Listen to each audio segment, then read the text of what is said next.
Now, kids, it's time for the Anaglyph Jukebox. What do you have for it this week, Joe? Well, hey, Johnny Laser. This week, we're going to pay tribute to Louis Ducal du Hareng. He was a French photography pioneer, and he pioneered really in two major areas of photography, color photography, and as a byproduct of that, he is the inventor of the anaglyph. The famous quote from Duharan is, "Three notes are enough to orchestrate color." And that insight, I believe, holds today because we have our three RGBs. We have many examples of giving a full range of photographic color by using three notes of the orchestra.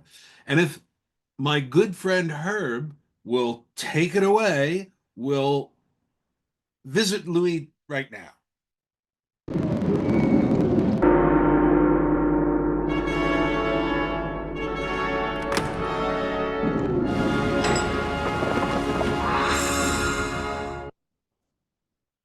Three notes are enough to orchestrate color.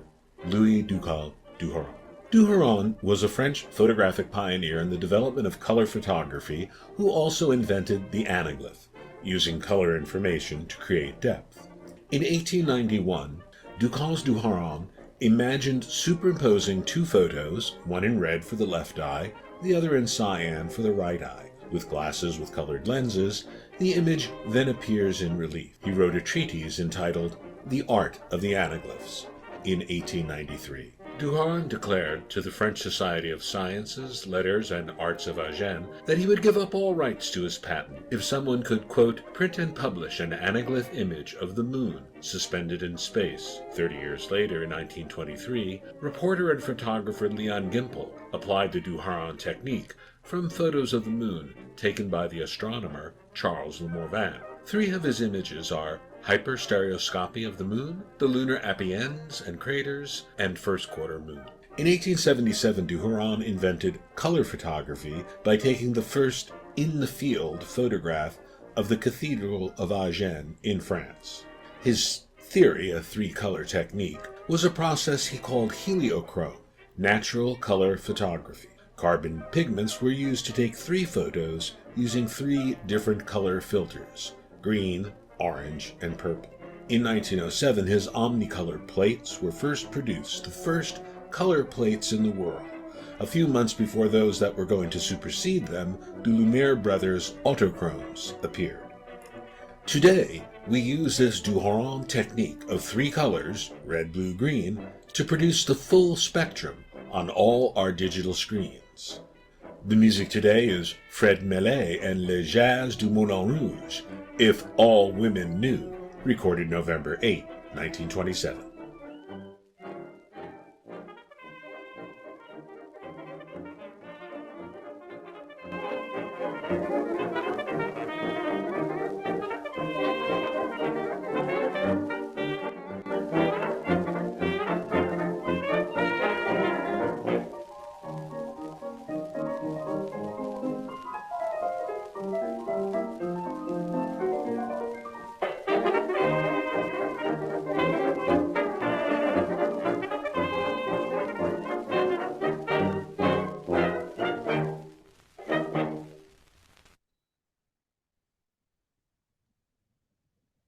That was great.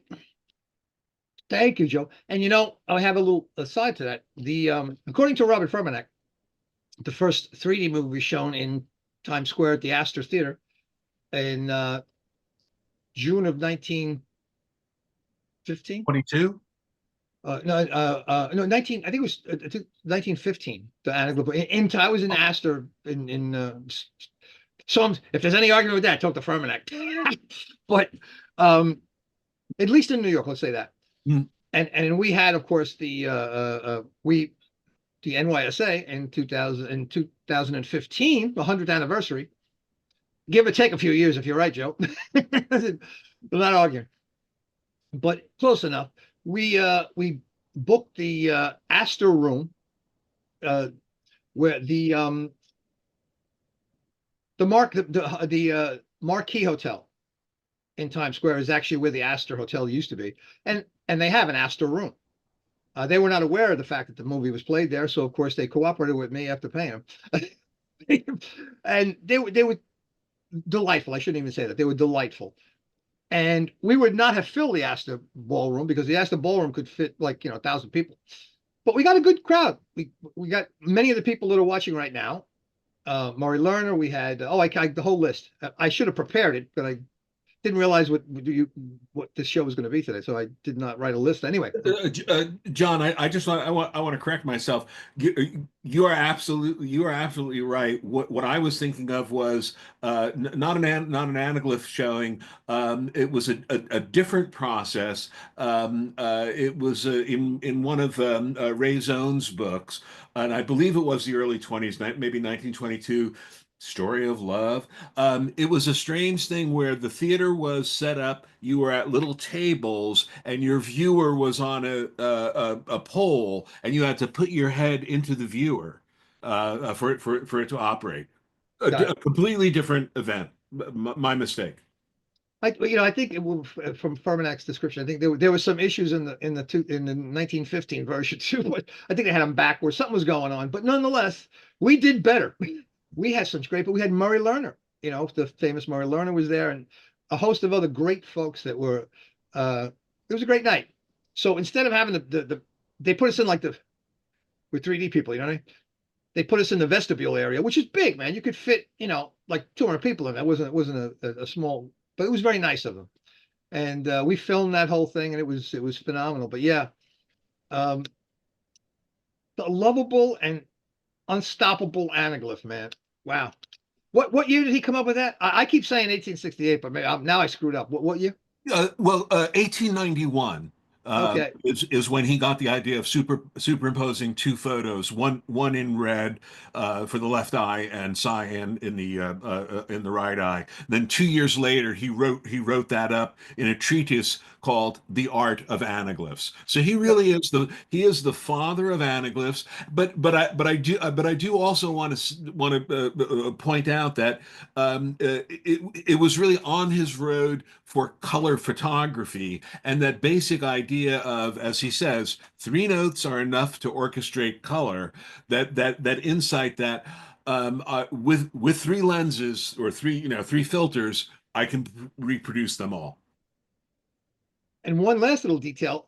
Thank you, Joe. Thank you very much. Also, Martin Scorsese, I'm sure some people might know his name, was kind enough to write a whole introduction to our show there at the last minute. If you watched it, boy, that was tough. He was a client, and he was such a great guy. If you go on the website, old or new, which will direct you to in the long run, you'll see what Marty wrote out for us. Anyway, moving along. Now it's time for Paul Hutchence 3D Journeys. What do you have for us today, Paul?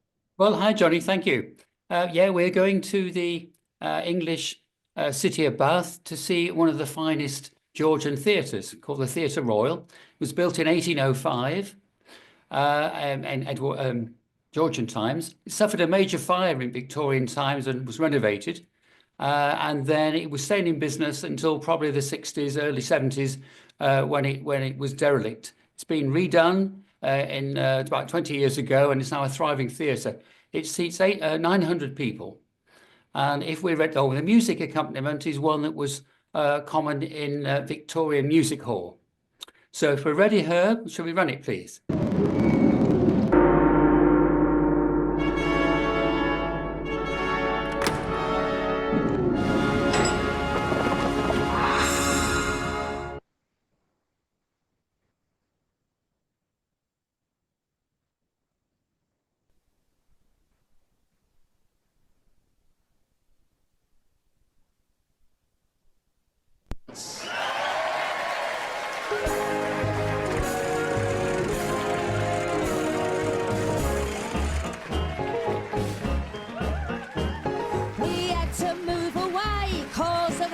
Couldn't pay. The moving van came round just after dark. There was me and my old man shoving things inside the van, which we've often done before, let me remark. We packed all that we could pack in the van, and that's a fact. And we got inside all we could get inside. Then we packed all we tailboard at the back till there wasn't any room for me to ride. And my old man said, follow the van and don't dilly-dally on the way.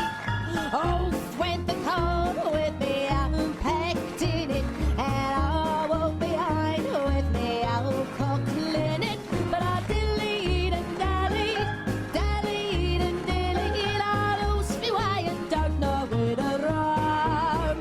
'Cause I just popped in, so I'm a little drop of gin, and now I can't find my way out.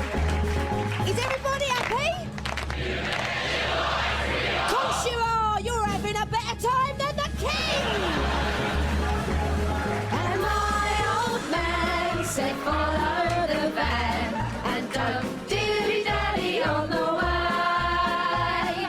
Off went the car with me own packed in it, and I walked behind it with me old cock linen. But I dillied and dallied, dallied and dillied, I lost me way and don't know where to roam. And if someone could get me in it, I'd be in there with me linen. But I can't find my way out.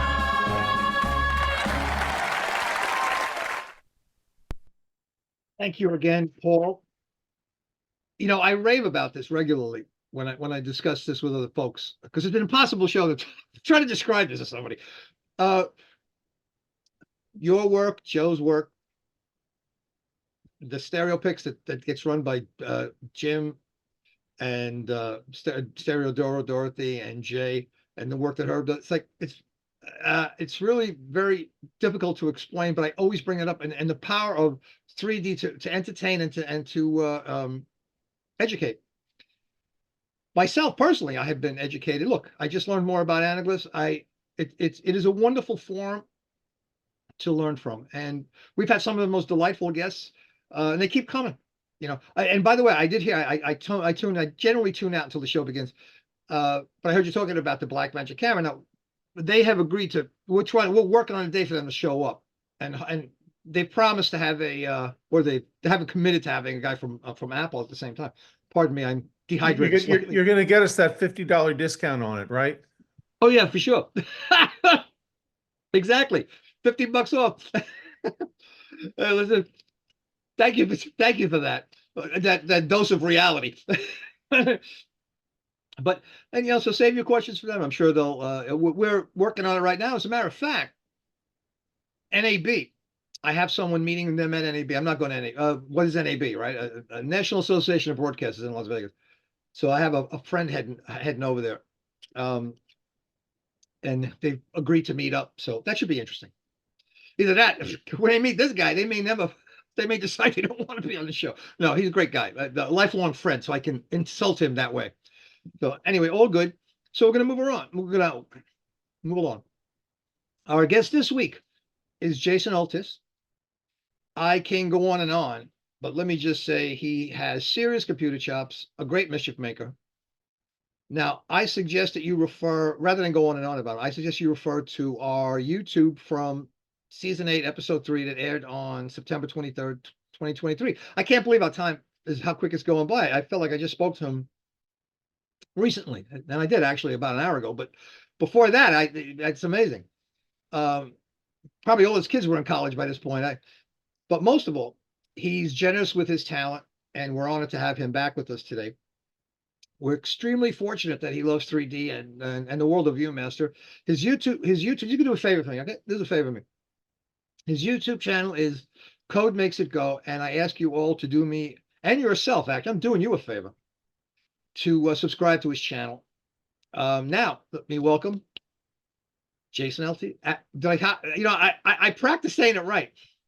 Yeah, no, Altice. It doesn't matter. The correct is Altice. Altice, right? Yeah. Okay, I'll try to keep that in mind. That's fine. Altice. You know what? My middle son is Jason. I'm going to go with that one. Good. I can't screw it up, man. Okay, so before I drag on here, let's get into what I'm going to now, ladies and gentlemen. children of all ages. What's going to happen now is what I usually don't do. So if I could botch it up a little bit, but have patience with the old man. Okay. We're going to begin in a moment. Recapping just a little bit, I also appreciate the introduction and for inviting me back on, Mr. Laser. I really appreciate it a lot. But I'm excited to share with everyone what I have today using artificial intelligence to enhance the ViewMaster slides. So back in 2023 in September, I did present on the ViewMaster scanner, which I called the ViewMaster or View Remaster. And it started off as a little project to see if I could automate the scanning of reels. And it continued to grow into what I'm going to show you today. So I think it's a really fun hobby that I created by accident. And it seems to make a lot of people happy. They're able to see reels that they grew up with on a super easy to see platform like YouTube. And all the videos that I upload onto my channel, the channel is called Real 3D. I upload them in cross view, parallel view, and Oculus. And if you don't have an Oculus player, you could also watch the Oculus view and Anaglyph. So if, yeah, most of us don't have an Oculus, but you could use your cyan and red glasses to watch it as well if you select that video. But aside from just my engineering curiosity about how to make the system better and better, it's really just the people's comments and feedback that I get on the channel. Everyone's the small community that I'm building is really nice. Everyone loves to see their old slides or reels that they grew up with. So it's really cool and makes me feel good. So I like to keep doing that. You could next slide. So what I'm going to go through is you could go back in the history of Mr. Laser's videos and see what we did in September. And this point here, I'm going to catch you up to where we are now with the scanner. So some of the major improvements that I made is I bought a new lens, a macro lens that helps out the clarity of the film. If you haven't seen the scanner, by the way, it's pictured here on the right side. It has two 4K cameras and a 4-axis CNC machine that I built. The 4th axis controls the rotation of the reels and automatically adjusts the position of the reels using computer vision. What it sees through the cameras, it'll automatically adjust everything up until I think 0.1 millimeters of accuracy. So it works pretty well so far. Next slide. Another nice improvement that I add was halo lights around the lenses to better control the lighting. I use different thresholds to detect where the slide is on the reel using the computer vision, and this stable lighting helps a lot with that feature. The lighting, the brightness of the lighting is also controlled with the scanning software that I built. The next slide. And one of my latest inventions is a way to organize the reels. So this is one of my drawers that can hold, I think, about 500 reels in it. I have a couple thousand reels, so keeping them all organized is really important, trying to find the reel in a timely manner, but also keeping everything organized so I can find them quickly. But what these drawers do, they have LEDs on them, and using my computer, I could search for a reel, and the section or the divider will light up, telling me where that reel is in my drawer.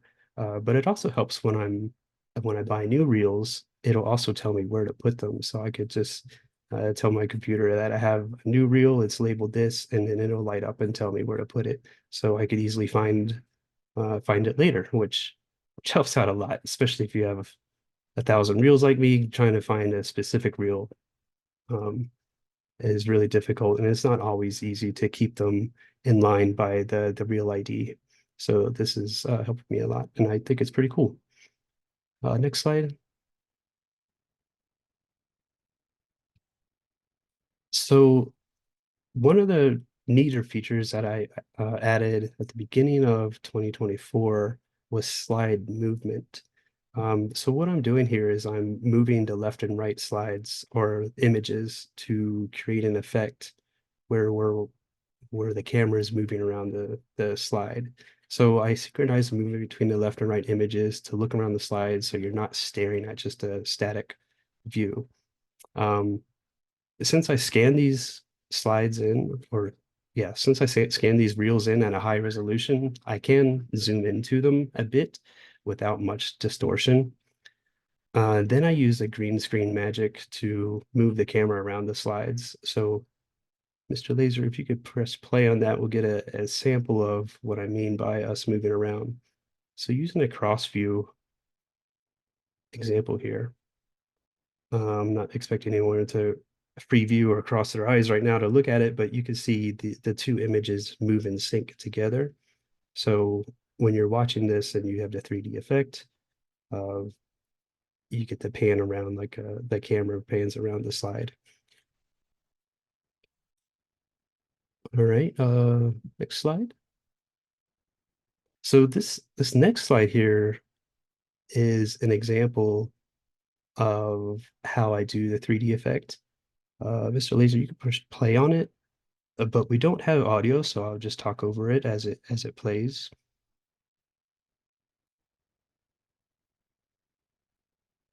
So the video editor that I'm using is DaVinci Resolve, and right now the scanner software the scanner software that I created, it creates green screens for each scan or for each slide.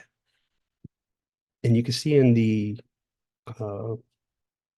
video editor where the green screens are overlaid here. And then I'll remove the green screens where they are now. And you can see the images are being zoomed in using some tools in DaVinci Resolve. So this kind of is an overview of how I move the left view, how I pan and tilt the camera around. And some people under the YouTube channel, they gave me suggestions like it should move left to right, up to down, it should move zoom in to zoom out. And I do all of those in each of my scans. So when you're watching one of the videos, each of the videos, you'll see each of the slides, you'll see them move differently. So it's not always the same camera movement. They move differently for each slide. Okay, we can move on to the next one. So that's all my basic improvements that I did to the videos. But now we're getting into some of the AI improvements, which really help out the tool a lot. And my first one is probably the smallest one, the cheapest one, but it integrates ChatGPT into my scanning software. So here's a snapshot of view of my scanning software on the right here. And when I type in the title, the real title, Robin Hood, it'll ask ChatGPT, give me 3 fun facts about the Robin Hood Viewmaster slide. Jason, I want to And interrupt you for 1 second. You're a little low. of course, Could you put your mic closer or just get a little more oomph into it?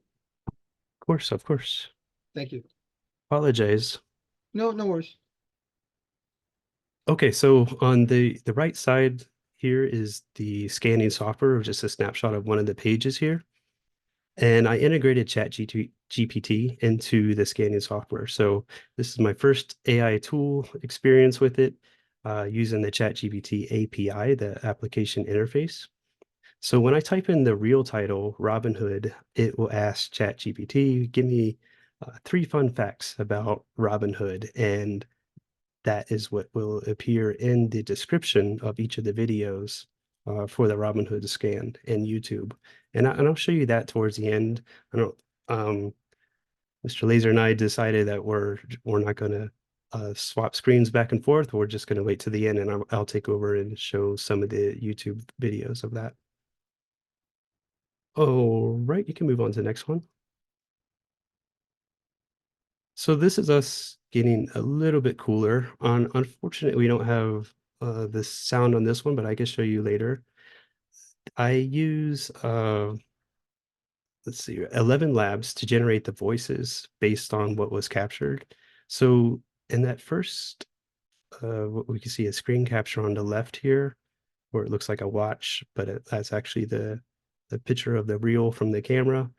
It'll section out the story block of the slide automatically, and then also change it to OCR. So it captures the image and then changes it to text for me.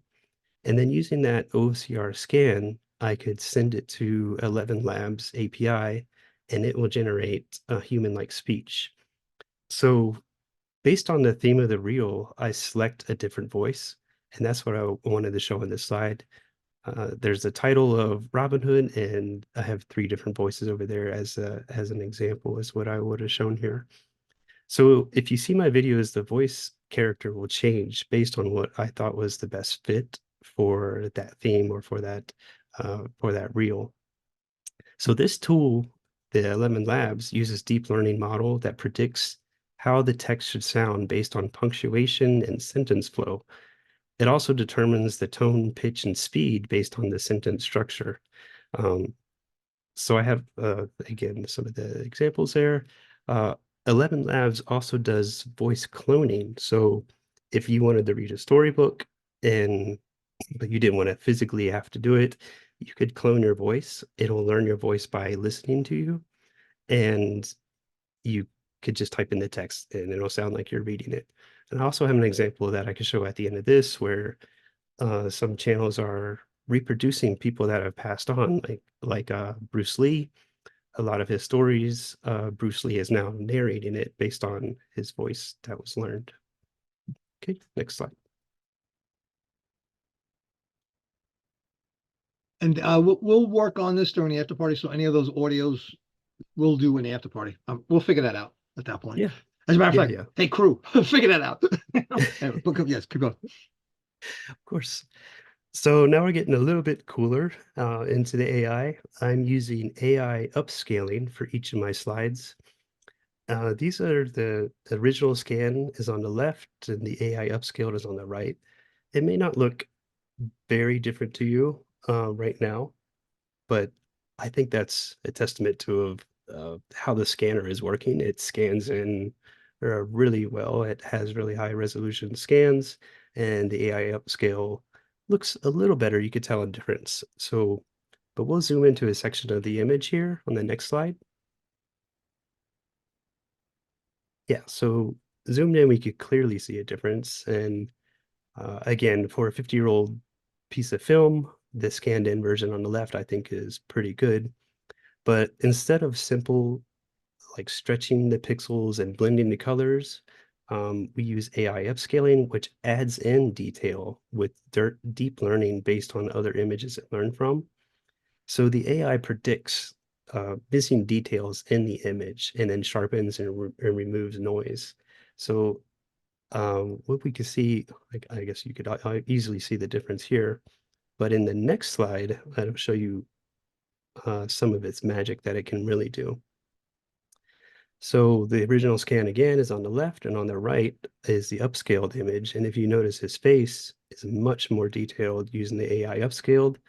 And that's because the AI has learned what a human face looks like, and it could recognize it, and it can draw in even greater detail with things that it can predict of what a face should look like.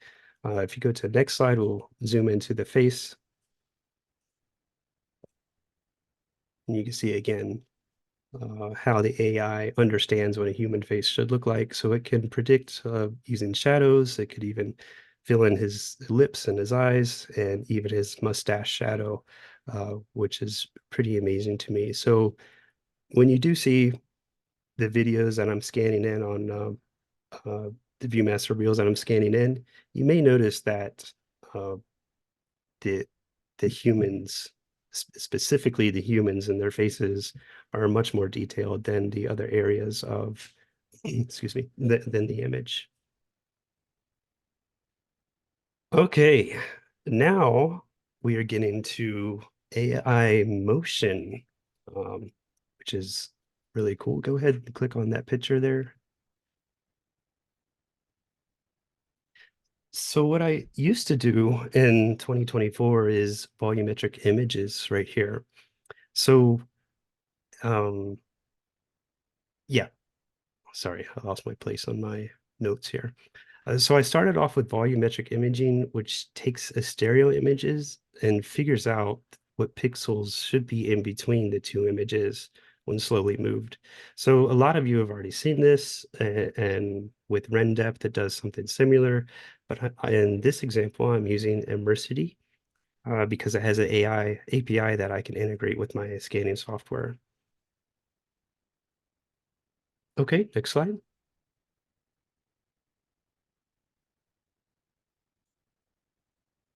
Now we're getting to something even cooler. So what if you could see what is outside of the image that you're looking at? And this is called video diffusion. So this AI model can predict what might be outside of the image based on what it's looking at and what it knows about similar images.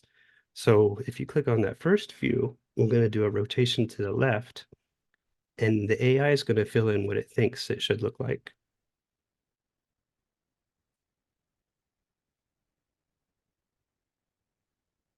And that's fairly impressive. It knows what a tree looks like, it knows what the grass looks like, and it tries to fill it in, and even knows what her dress is looking like.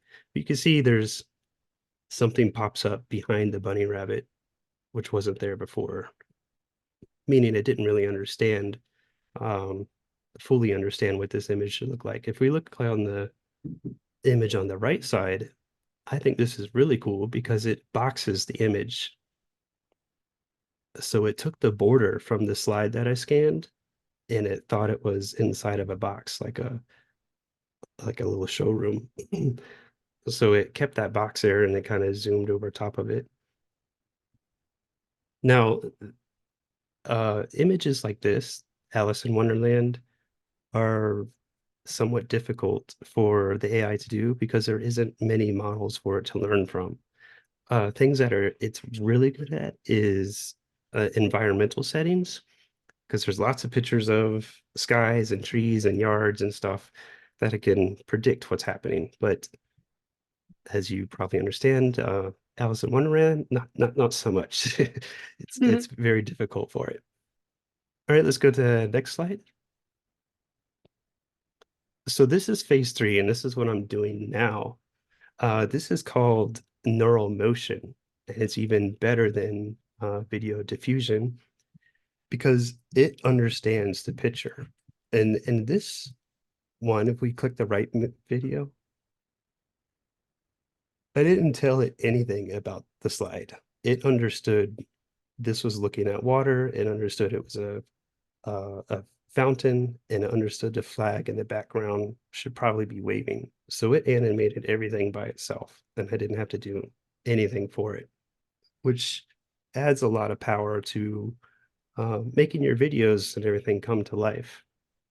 And this is what I mean by it understands nature much better. So, and a scene like this where there's water, plants, and trees, it gets it. It knows exactly what it needs to do. If you go to the next slide.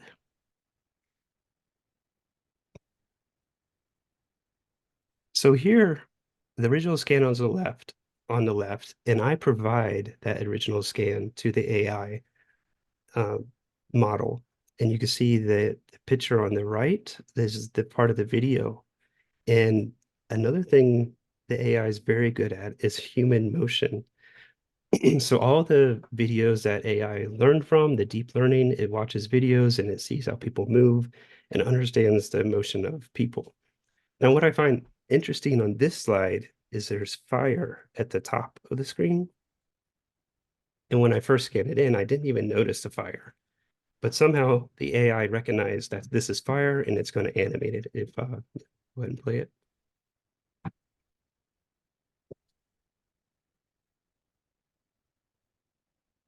So you can see it animated the person walking over to the other person very well. It knows human kinematics very well, how they should be moving. But what was astonishing to me in this one is it understood what fire was, and it also animated the fire, which I didn't even notice was in the screen or in the image. And even the shadow on the table. Yeah, it's pretty amazing. Next slide.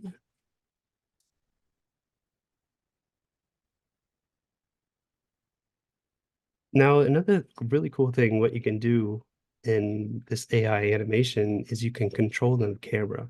You could tell the camera where to move, what to look at. So this view doesn't have to be stationary like what we were seeing in the Washington, D.C. video. So this one, I told the camera to pan around to the left of him and see what he's looking at so he can get a view. So it interpolated exactly what he might be looking at, which is pretty amazing to me. Based on the image that I saw, I said, oh, well, this probably looks like a 1980s computer. So I kept moving it around. It has the blinking lights and the buttons and everything. And we get to zoom up close to him, just like I asked it to.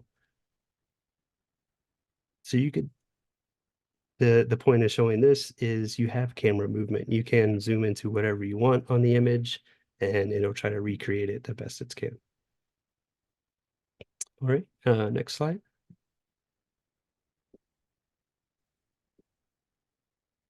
So the important thing about when you're animating slides or images is you have to tell it exactly what you want. Well, not exactly. You have to give it a prompt, just like you do in ChatGPT. You have to tell exactly what you want.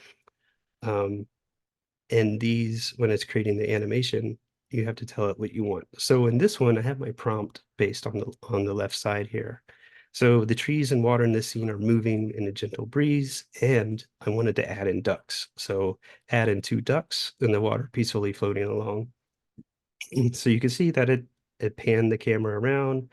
It knew exactly what water was. I didn't have to tell it the water's on the bottom part of the screen. It knew what water looked like, and it knew ducks would be floating in water like that, which it did a really good job. It also added in ripples of the ducks as they were moving around.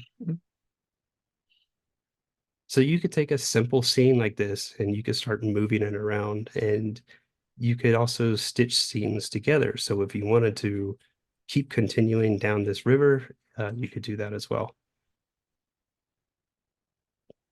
Next slide. Another impressive thing AI does is you can control the actors as well.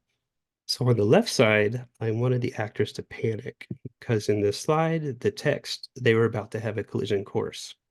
So I told AI, make them panic, make them, in an urgency manner. And just for proof of concept, on the right image, I told AI that the crew is very calm. You see the drastic difference between the two, which is, again, pretty amazing. I know I keep using that word, but I don't know how else to explain it at this time. Until they come up with another word that's going to fit.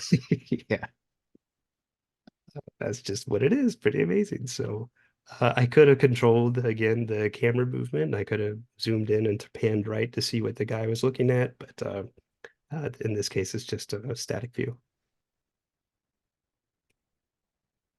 One of the chats is, can the AI generated be in 3D? Yes, it can. I have a video on my channel of 3D animation using fake thunderstorms, and I told it to do a stereoscopic view of the thunderstorm, and it did that as well. So it does understand left and right points of view, and it can blend them together. Okay, next slide.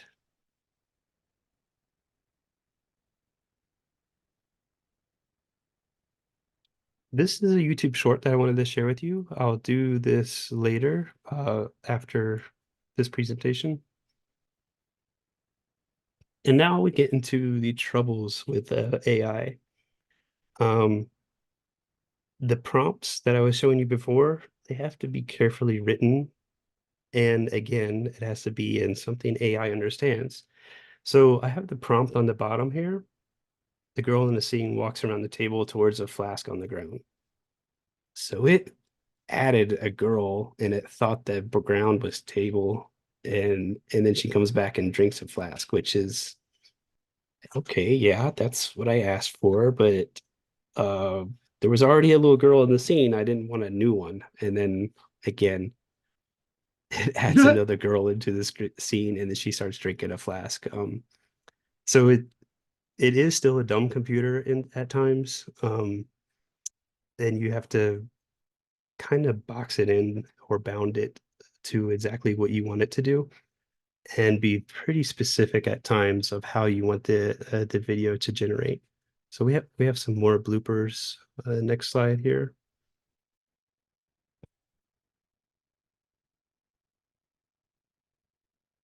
So on the left side here, I wanted people in the scene to be walking around while the cars are stuck in traffic. But for some reason, it didn't understand that cars can't move in the direction that it did. Although it did a pretty good job of people walking around, but the cars, as you can see, are just sliding everywhere. Uh, Pretty funny. In the newscaster one, I was trying to zoom the camera into the background, but instead it made a whole new newscast and then on to the right of the slide, which obviously is not what I wanted. So that was really weird. So some of the results are unexpected and funny at times. Those are the kind of things that create a problem in my thinking, because all this, I don't know how other people feel about it, but when I see something like that, if I did it, all of a sudden my creative instincts go, hey, you know what? That ain't a bad idea. You know what I mean? Rather than as a mistake, I go, that kind of works. And I'm sure people who get better and better at this will be able to reconcile this. But in a way, it inhibits my creativity because it opens it up into an area where I was focused on something. Now it gives me another angle. Now I'm drifted into that. But the odd thing is, it's kind of my idea anyway. You know what I'm saying? It is. That's the problem I have. But has nothing to do with what you're doing. I love it, but still, it's funny. All of a sudden, I'm going, yeah, wow, okay, that's an interesting thought. You know what I mean? Yeah, definitely. It can give you some ideas for sure. I use AI a lot for writing documents where it gives me better ideas or how things should be written. Right. So how do you get past that? Just before we go any further, how do you get past that? Like, is it my idea? Is it that idea? Is it a better idea I would have had? Is it if it is an idea if somebody was working with me, we would have come up with? And how do you submit to that idea? It's think of it as a tool that enhances your creativity. With that long question, you answered it, but that's good. I got it. Thank you. Let's continue. Thank you. Great answer, by the way. I wasn't knocking you. Great answer. Thank you. Thank you. All right, we can move to next slide.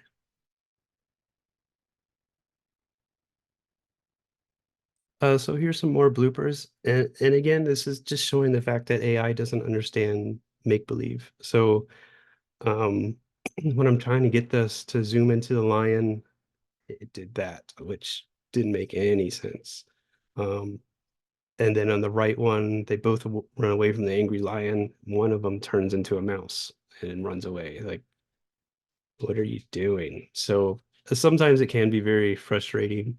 And these cost money too. So they're every time you generate an animated video, it costs like 30 credits, whatever that is in real life. Not too much. Maybe it's like 25 cents or something, but it's not free. It's not like I have unlimited tries to get this right. So I have to, adapt the prompt and I have to learn what it's doing. And sometimes I just have to give up on it because it's just not going to do it. All right, next slide.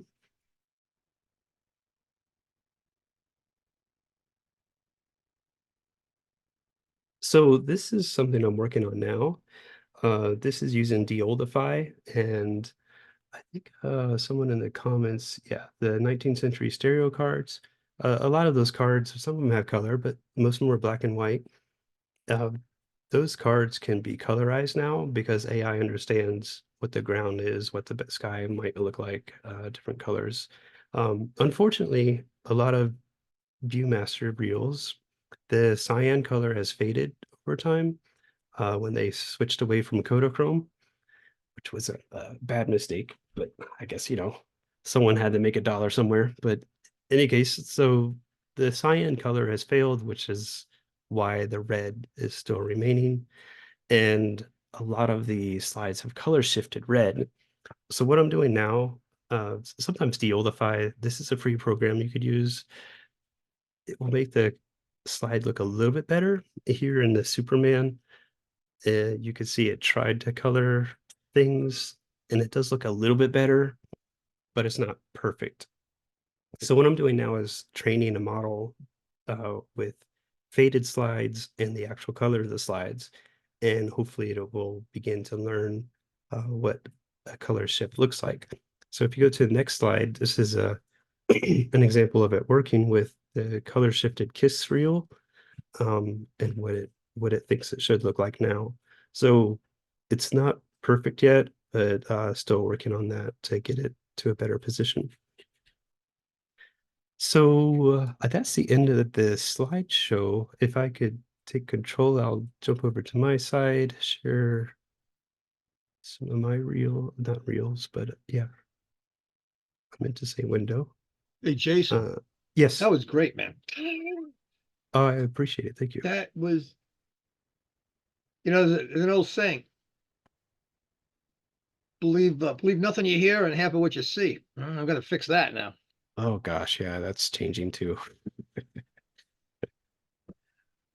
So this is my page and some of the content I have. I have over 300 videos on there right now of different reels. I always try to get the thumbnail to have the cover of the reel so everyone can see it. Again, I upload the cross view, Oculus, and parallel view. When you do run, let me see, where's that guy? When you do run the cross view, it is an Anaglyph if you're not using the, sorry, I meant to say when you do click on the Oculus, it's an Anaglyph if you watch it on your desktop, if you don't have an Oculus viewer, so you can use your red and blue glasses to watch it here, which is really cool. The other AI, where I said it integrated with ChatGPT, this is the 3 fun facts about Robinhood. So this is an automatic process where the ChatGPT will fill this in for me on my descriptions. So when you see these, it's not me typing them. ChatGPT came in here and wrote what it thinks 3 fun facts are about Robinhood. And this is true for all the slides that I have. There's 3 fun facts, which sometimes I learn some interesting things about them, which I think is fun to add. I wanted to share with you a quick sample of the video animation. So I'll go ahead and play this. Viewmaster reels from 1966. Can you guys hear that? Yep. Yes, I did. Okay. Fixed by Cambridge Production. It's a bit low, but maybe I'm just going deaf. But go ahead. Island Prison. No problem. Rescued by Seaview, they plan to seize flying sub. So I wanted to point out each of these slides, I start off with the original reel and I hold it for 3 seconds and then it plays the animated reel. When Admiral Nelson went down in Diving Bell, Dobbs wrecked the Bell's winch.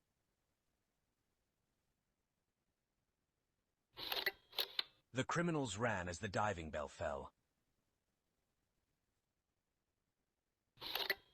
A huge beast reached for Nelson's bell. Stopped in time, Nelson discovered sabotage.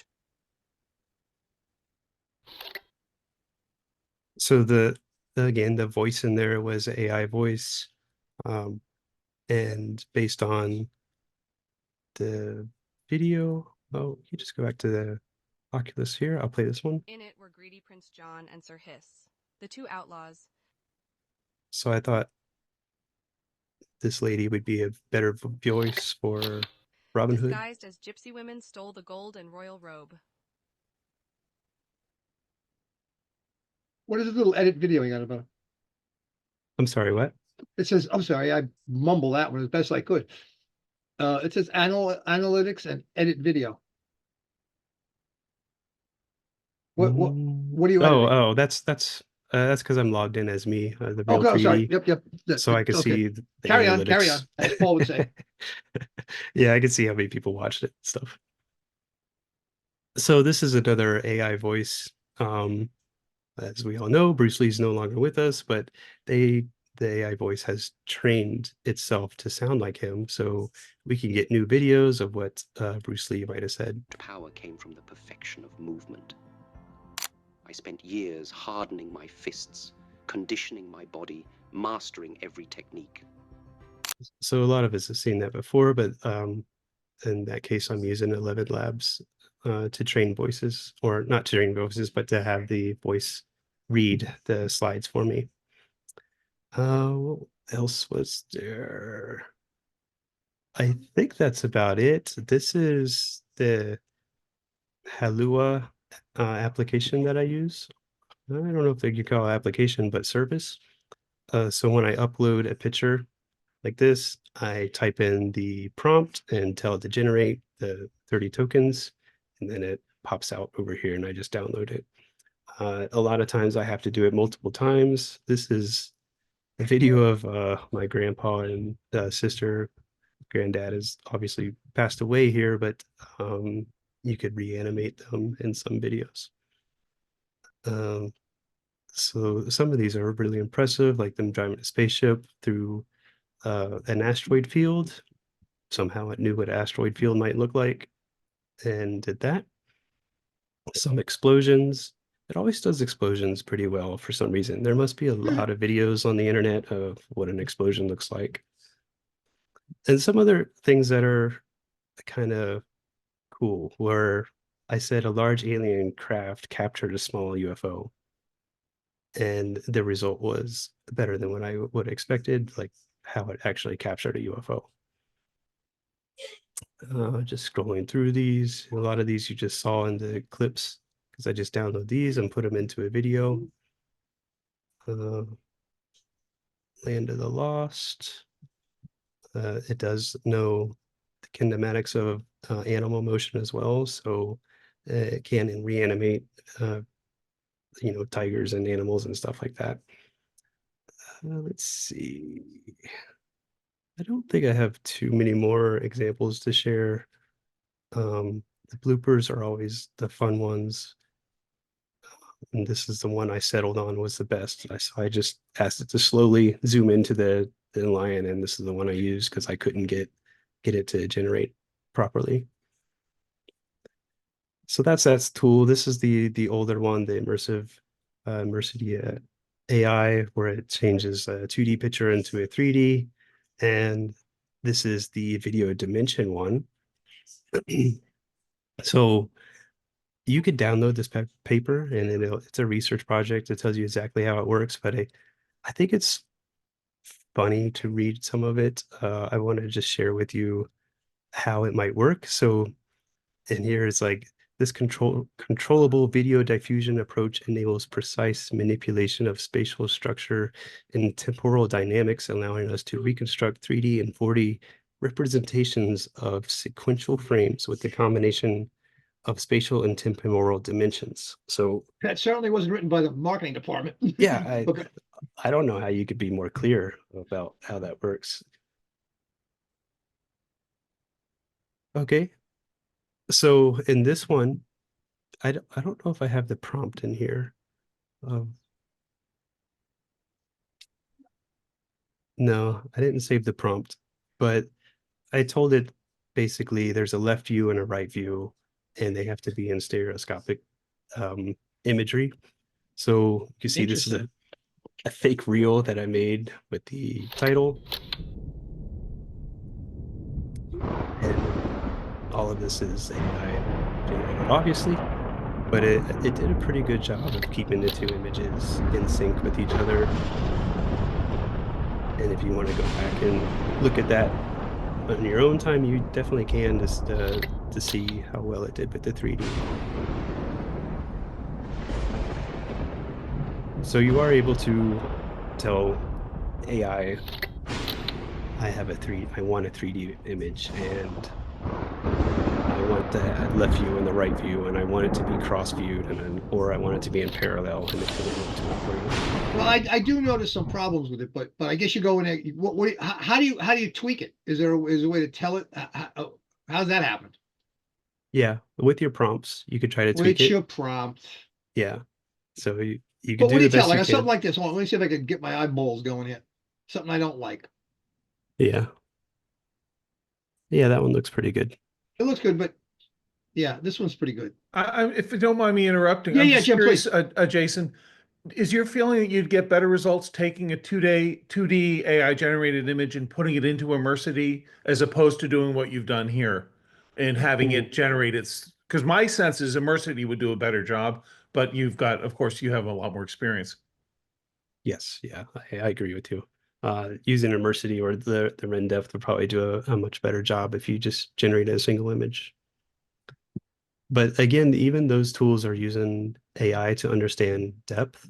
So if it looked at this picture, it may not understand fully. You may have to tweak it, the depth field a little bit to make it understand, hey, these mountains are going into the background and this cloud is coming towards me or something like that. So yeah. And of course, Immersity gives you those nice tools to make those edits, like the depth map editing is so much fun. Yes. Yeah. Okay. I don't know. I don't know if they're fun, but Well, it works. they At least. help. Yeah, it's true. It's often not fun at all. Yes, I agree. It's because this is machine learning is deep learning. It means it's recycling its own understanding of what's real and what's good. So, like in the examples when it generates images from nothing, from just text, what's happening is two AI models are working together. So one will generate an image, and the other AI model will say this image is good or bad or not that great. And then it'll weight it or it'll grade it. And then it'll do it again. And then it'll do it a billion times. And then it'll come out with this image that says, okay, this image that you generated looks real. It looks compared to the other images that I understand what real life is, this image is good. And it passes for that one test. But the problem is not the problem, the advantage is it's always doing this. It's always learning new things. So when you type it in this week of give me an idea of how to build the next widget or something like that, and you do it again next week, you're going to get different answers because it's understanding the world differently at that time and it's growing. So the early on when you might have tried this, you might want to try it again and see what answers you get this time. But you do have to, you're always getting the warnings that AI is probably going to be wrong, and it is wrong a lot of times. But amazingly, surprisingly, it's right sometimes. And the results that it does give when it is right is astounding at times. So, or at least it blows my mind because AI has grown so fast recently. It's really hard to keep up with all the new tools that are coming out.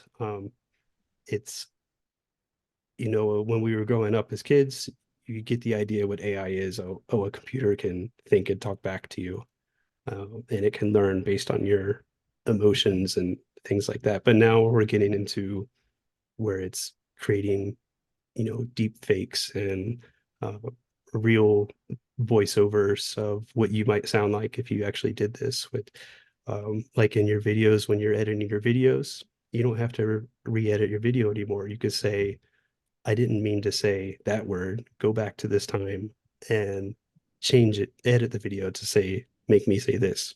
And not only will, yeah, not only will it, stupid. I like that. But continue. No, really, not really only great. will it Johnny, what I'm concerned about, do you want to go into the after party so that the audience members get a chance to ask some questions instead of monopolizing? Yes. I got your point completely hurt. Thank you. Sorry. Was I monopolizing? I guess I was.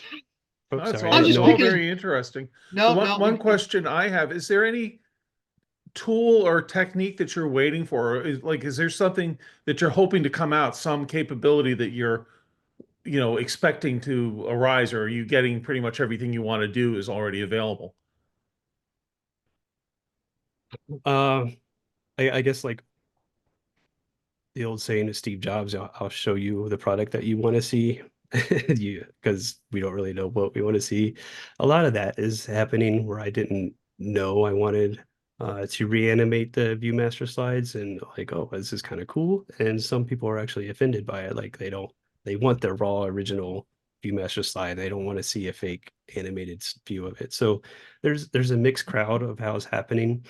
But regardless of that, I'm looking for more things outside of graphics and doing the ViewMaster scanning. I'm looking for, like, if you start a company, I want the AI to be the CEO, and it's not going to make a mistake.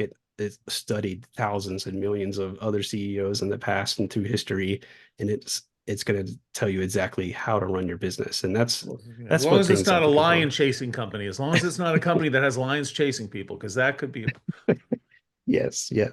You know what? Let's. Herb was right. I kind of dragged on a little bit. So why don't we go into the after party? And you know what? Maybe we push this. It's feasible, but let's not go past. Well, let's not. Jason's been extremely generous with his time, so let's maybe extend, if need be, to like a 4:45, another 15 minutes. You know, so a half hour from now we should cut. But so on that note, I'm sure there's a lot of interesting questions. Thank you, Herb, for reining me in. You son of a gun. So you No, want it's cool. me It's to- cool. It's cool. It's cool. Shall I But run the credits? I'll tell you what. I got to do my big spiel before we go. And a big thanks to, wait a second, Jason Altice. See, I got that right. A big thanks to Jason Altice. Thanks to our amazing crew for making it all possible. Sarah Odoro, who's will be back next week. Jay Kuznets, thank you very much for helping with everything and making a Jim Harp, Joe Podoto, Paul Hutchence, and of course, Herb Weiner for shutting me up. I do appreciate that very much. And thank you all for stopping by to see what you've been missing in 3D. This part of the program has come to an end. Now we change gears and head off to the after party where great minds meet. Roll the credits. Jason, I want to just echo very quickly John's gratitude and thank you for being such an articulate guide to this new digital world, this new world of tools and capacities that a year, 2 years ago just didn't exist. You've shown us some amazing possibilities with your work, both your technical work in terms of first getting those photos of the old Viewmasters, and then the world of stuff that you can do with it. Thank you sincerely for sharing all this. I think you have sparked 1,000 creative ideas in our audience, and I thank you for that. And let's make sure we promote your YouTube channel again, just because you've got so many great resources on it. It's Code Makes It Go, right? Is the name of the channel?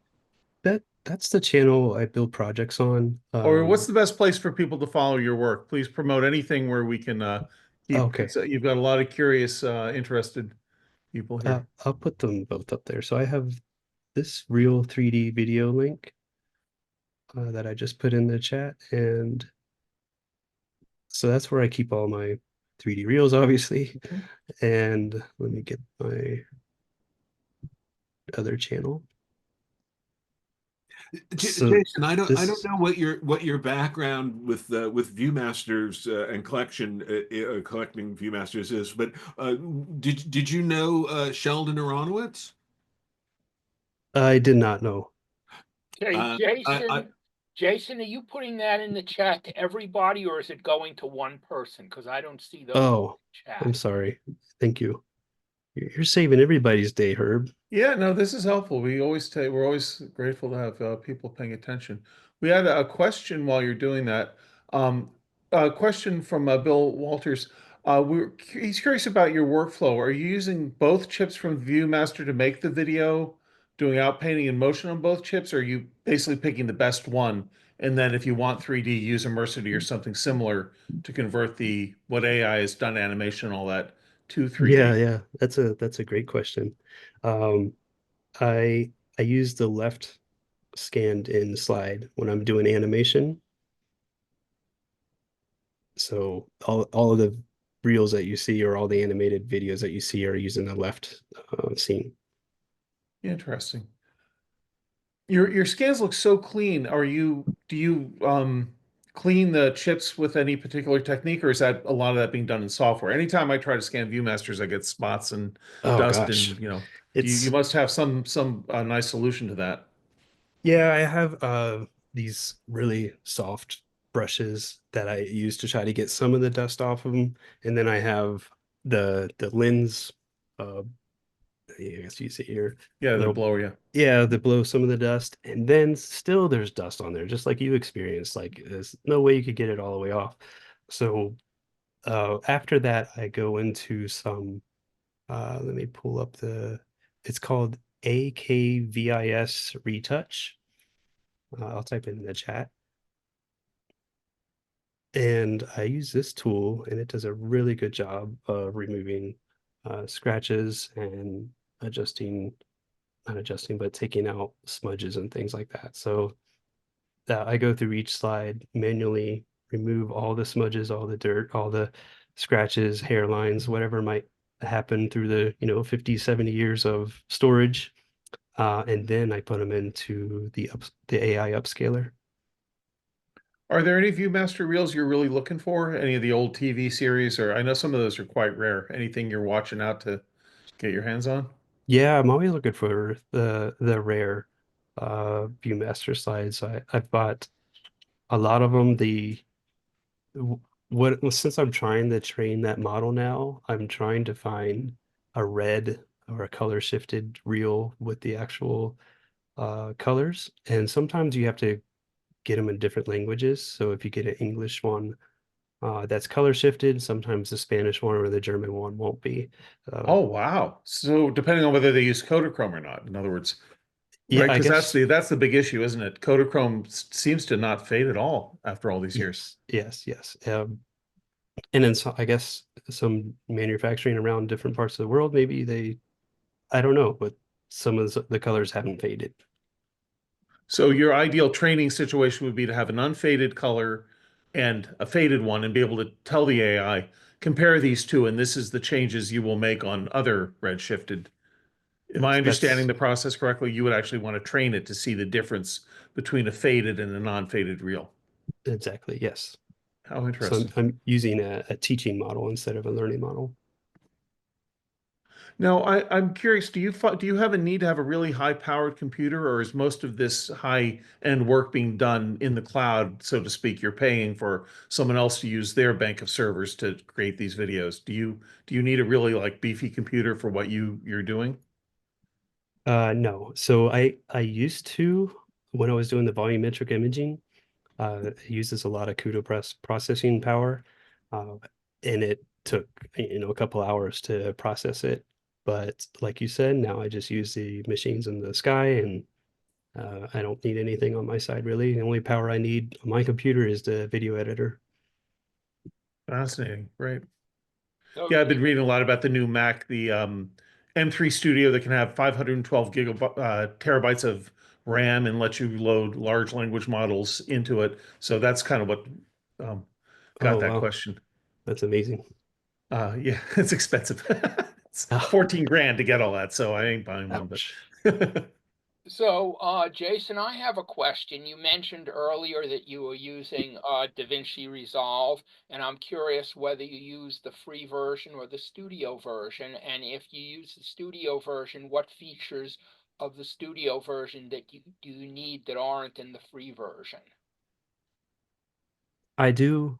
I have purchased the studio version. A lot of what I do is already included in the free version, but I use it so much, I felt like I should just pay for it. So, and I also wanted to see some of the other color effect features that studio included. But everything I use for the green screen effect, it comes in the free version. Thank you. Yep. Yeah. Hi, Jason. Thank you for the wonderful show. Hi, Peter Sinclair speaking. I have a question. Sure.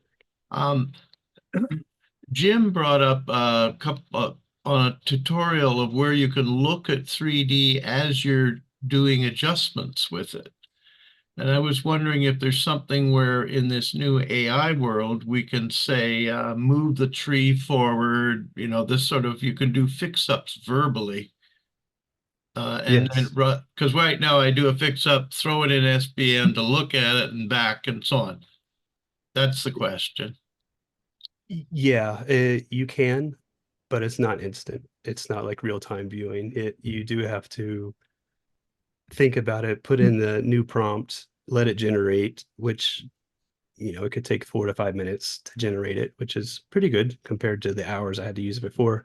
But then you'll see your results, and sometimes the result gets worse and you have to backtrack a bit. So it's Would be wonderful. It was like arrow key, forward, forward, forward, forward, stop, that type of thing. I guess that'll yeah, come one day.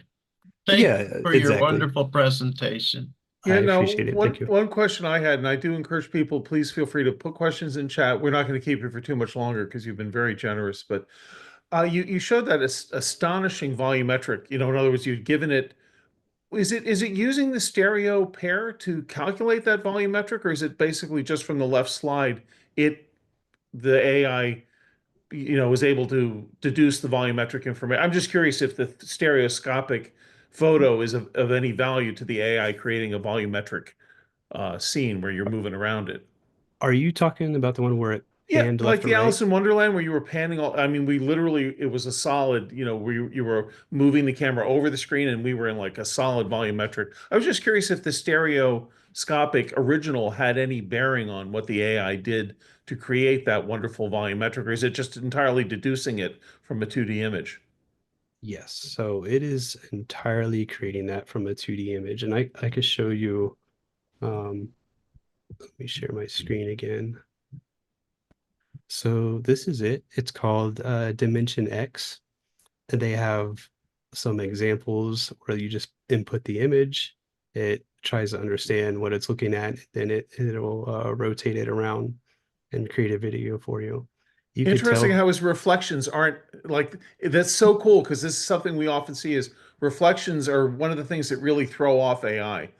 Like Mhm. his helmet reflections seem to be painted on his helmet. Do you notice that? Yeah, that's pretty neat. This one will pan up and down. In a kind of a related question, this thing's obviously creating, a bitmap or something. Can any of this data be exported to something like Blender or Unity? In other words, can we take the amazing thing this AI has generated from this 2D image and then work with it in 3D modeling to, make a VR game out of it or something like that? Or is it all still pretty much just native to whatever the AI is doing? That is a good question. There's another tool called Sora, and Sora, you can create a video and build the video into an actual animated movie. So it will learn off of the video that you already created. And if you've seen it before, it didn't work well for Viewmaster slides, but it does work well for creating movies and things like, I think what you're asking, but maybe not. Yeah, no, it just seems like I'm looking at that and I want to make a Quest game in VR out of like that. Oh. I'd like to be able to walk around it. And so that the information, which obviously exists in some form for it to do that volumetric trick. And Harold Bays has kindly put in chat that there are AI text to mesh apps. And that's, I guess, what I'm asking. Can we turn this into a mesh that we can then manipulate ourselves? Because if we could do that, you could theoretically take that and then you could make corrections. You could get rid of that thing behind the bunny in the Alice in Wonderland shot or whatever. But I don't know if the creators of these tools are thinking in those terms of, expanding it into an editable volumetric.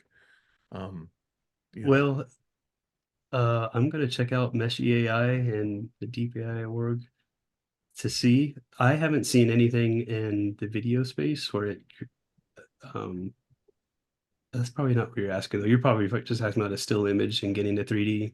Oh, well, anything. I mean, this to me is the next frontier that I see is, I have like hundreds of old stereo cards. I'd love to be able to walk around them in Quest. I'd love to be able to stand in 1890s New York City, have the horse and buggies moving by and be able to look around, which this technology seems to be moving towards. Yeah, So yeah, it's you're very right. exciting, and then have it be in color. Why not?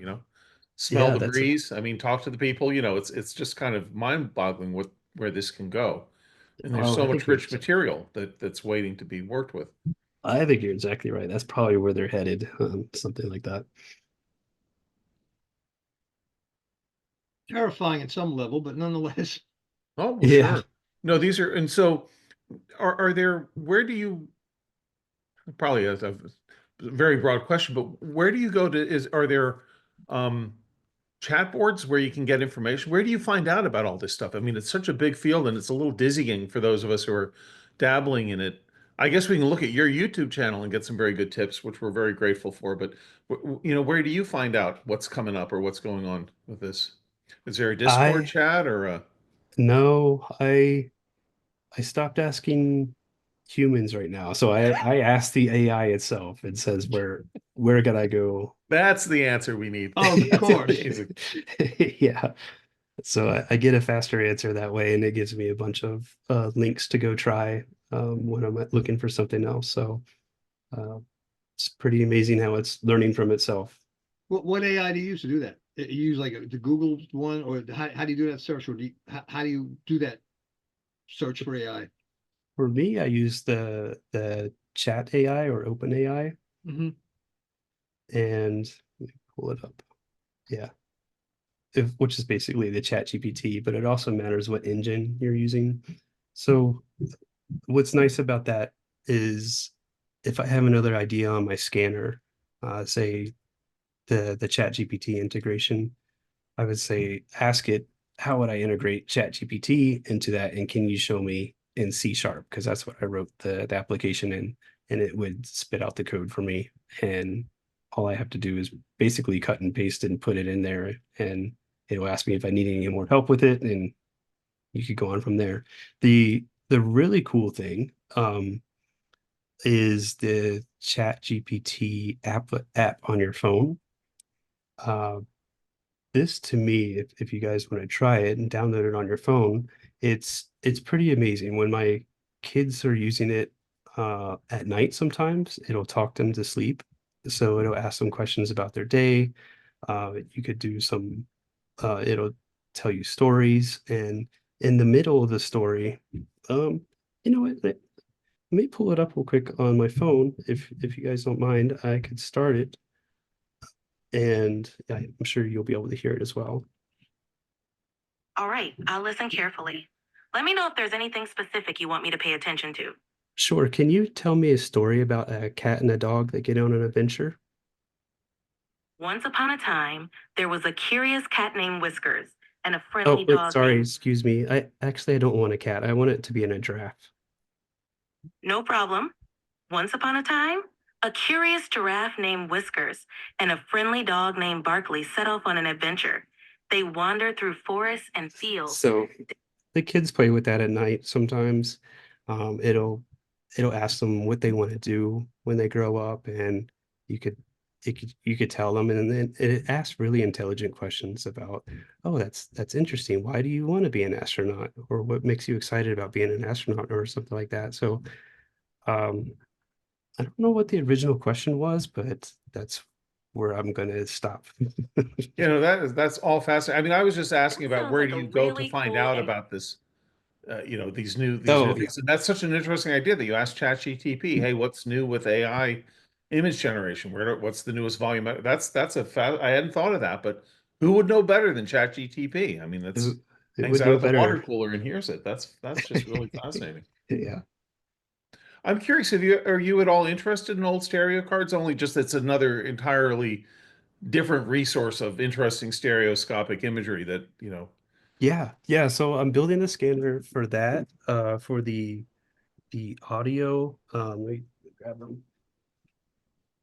for, let's see. oh yeah, the Talking Viewmaster. Yeah, Talking Viewmasters, and I have a lot of the True View. Sure, and we actually had a question earlier about realist scanning. Which I know there's a lot of ways to scan realist slides, so I don't think the innovation you've put into the Viewmaster scanning is necessary, only because that's not as challenging of a, the 1950s 3D slides are probably fairly straightforward to scan. I do them well on just a standard photo scanner. Yeah, you can use a photo scanner.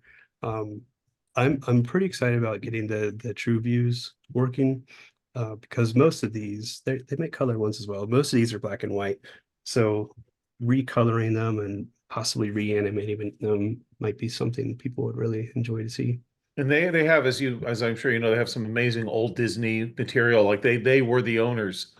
Viewmaster bought their company just to get the Disney, the rights to all the Disney licenses. So they have a lot of really neat old. But yeah, we have Peter Sinclair agrees that a lot of us are looking at this and saying we want to do everything you're doing there to some old stereo cards. So that's Definitely. something for us to work on.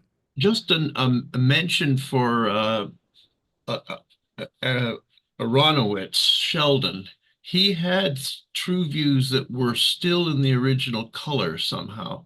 Oh, wow. And I think Walter Zig is handling his estate. The guy died about 2 years ago, but there may be original color ones that you could use if you needed a model for turning them into that color. Oh, that'd be amazing. So some of them were actually photographed in color and then turned into black and white for mass production. Is that what Sheldon had? Was it color originals? I didn't know there were. I think it was color and maybe it was in a refrigerator or somehow. They didn't deteriorate and go to magenta like all Oh, of I them see. So did. it was the original color of the black and white Yeah, imagery. right from Yeah, the because they have original. faded a lot. Oh, how interesting. Wow. Oh, he had Sheldon. I'm sorry you didn't get to meet him because the guy was a Viewmaster. He was one of the great collectors of 3D and had all these amazing old Viewmaster commercial reels. Some little grocery store in the Bronx would have its own reel shot of. So I'm going to ask Jay to share his screen. We have our poll. I don't know if you saw earlier. I had an image I converted in Immersity from the Neja movie, and we have captions. So Jay, whenever you'd like to share the screen with the poll results, thank you to everyone who participated. Always interesting to see how the voting went.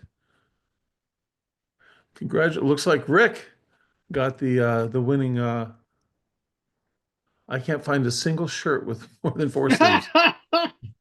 Sorry for laughing. And actually, yeah, so congratulations. I don't want to take too much time for our discussion, but this is people had some really great captions. I'm just going to very quickly, when this goes off, I can just pop the image up for a second, just so anyone who wasn't here can see what it is we're talking about. Anyway, congratulations to all the winners. And I'm going to just very quickly, this is the image that we were all captioning. And that was an Immersity conversion. I spent a lot of time fiddling around with the depth map to get that to work, and certainly could have done more with it. Anyway, that's all. That's just a little bit of show housekeeping here. Congratulations to our caption this winners. I guess have we? There's no way we're going to finish all the questions of Jason. We know that already. But the substantial ones have been asked. And shall we call it a day? Oh, do your machine start? Okay. Oh, it's a Mike's question got a about the question. scanning technology. Yeah. Yeah. Why don't you repeat that? You could do that one if you want. Yeah. So the question is, I think this is about your Viewmaster scanner. Do you start with a repurposed 3D printer, or do you start with a box of stepper motors and some 80/20? I'm sorry, I might not entirely understand the question. So I start with a CNC platform, so kind of like a 3D printer, but as you know, it just has the 3-axis, and then I 3D print all the mechanisms for the 4th axis, which is rotating the reels. And you could also find that on my Instructable of how to build one. Let me pull that up real quick, and I'll put that in the link. Now, do you know of anyone else who's built a similar scanner from watching what you've done? Have you inspired any other Viewmaster scanners? A lot of people ask me to build it for them, and they say it's over their tech knowledge, which I don't believe it. You could check out the Instructable and see what the very first version of it looked like, but I provide all the files there for you to print, and so it's not overly technical, but I think some people want an easier solution. Well, I'd still rather you do it too. Yeah. Yeah, I'm glad you brought that up. But in the meantime, what do you have in? Do you have a laptop in the kid's bedroom? How do you go get to a chat? To that chat GPT? What you've showed. Oh my God, I can't get it. You heard what I said, right? I think you understood. You heard what I said. There was Is that just a phone? Is it just a phone they're using to have it tell them stories? Is it able to do that from a phone? Yes, yes, sir. It's just my phone that I let them play with. Whoa. You know, you're gonna laugh. I'm sure you're gonna laugh. But that actually brought a tear to my eye. Listening to that. What you did. No, it did. I swear to you. That and your grandfather. You're freaking me out, man. Oh, okay. No, and also calling Mr. Laser. You know, but Altice for I got you, man. Because that I got you from this point forward. You're great. You're great. It's been a great show. Primarily because of you, certainly not because of me and the crew. But I guess at this point we should call it, right? Unless someone has a outstanding question. We've had him. No, you've given us a lot of great resources to keep looking around. So there's tons of things. The Real 3D channel, highly recommended on YouTube. There's just so much fun stuff to look at here. So thank you very much for giving that to the world. All those amazing videos you put up there. Hours and hours of pleasure. Thank you. Yeah. I cannot add to any of that. Thanks for allowing me to share. Yeah, you again, you're so generous, and I'm glad our paths cross. Really, amazing fellow, especially as generous as you are, and such a nice person. And and such a smarty pants too. That's also helpful. You're great. Jason, what you are doing is really next level. You are a wizard. Oh, I feel like I'm just the end user, finding all these different tools. But yes, but it is what the unique combination. Oh, yeah, I appreciate that. I'm hoping people enjoy the videos I put up there. And it's the old advanced technology seeming like magic to anyone a step below it. It all seems just like watching this today. It was like seeing a magic show. So yeah, it was a magic show, wasn't it, Jim? Johnny Laser, Jim. Can you imagine what Sheldon Aronowitz would say? If oh he could my be here God! today? Oh, Sheldon, man. Sheldon would have absolutely loved this stuff. Yeah, I can imagine. Well, you live in Colorado, right? You see a Viewmaster animated? You're in Colorado, right? I think. Yes, sir. Yes. Yeah, he would have moved to Colorado. I'm 100% sure. He would have brought that whole load of stuff with him, and you would have been tied up for the end of the. Anyway, thank you again. We can't thank you enough. And thank Are you going to Minneapolis, Jason, by any chance? What do you mean? Is there a convention there or something? 3D convention in August in Minneapolis for half the people you're looking at here. Oh, cool. Maybe send me a link. I haven't heard about it. Oh, yeah. It's it's held every year. It'll be in Albuquerque the next year.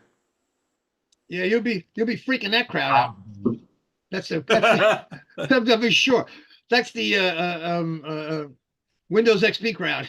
So you really would take it to the next level. But again, thank you so much. We're gonna move on to again the end of the show. We're ready to roll that. See you again next week. Until then, don't be stingy with your AI. Share your joy, count your blessings. Thanks for showing up. The great show. Thank you so much, Chase. Thank you again.